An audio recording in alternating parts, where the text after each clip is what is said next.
Hey guys, what's up? Today I'm going to show you how to reset your oil light on a 2017 Chevy and up, and also 2016.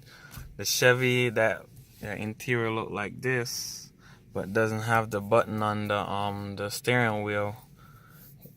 This is the base model, so you have no button on the steering wheel, but you have that over here to navigate through the menu and the signal switch. All right. So what you want to do is turn on your ignition. Turn on your ignition. You see right there it said oil life remaining, but your car probably don't have that probably don't pop up when you just start the car. So this is what you need to do. You need to press the menu button so the thing can select in the middle. You can go over to the menu, the middle menu. All right. It probably won't have oil life at the top. When you just go there, you probably have something else. If you don't have something else, this is what you use. You twist the knob and it will change as you go along. All right, so you just want to twist the knob until you see oil life. All right, when there's oil life, you want to press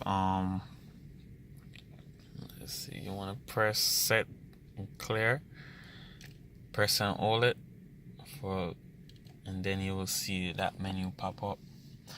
It said, are you sure that you want to reset? You want to scroll up to yes. Scroll up to yes. Let me see if I can get it to focus. Scroll up to yes. And you want to press set. Alright. And there you go. That's how you reset your oil light. Alright. And if your car have the button on the steering wheel, it's different, and I'm gonna put a link in the description for that video and how to reset that. All right, see you next time. Please go ahead and leave a thumbs up. Go ahead and subscribe to the channel. You can also leave a small donation if you like. Thank you for your love and support. See you next time, guys.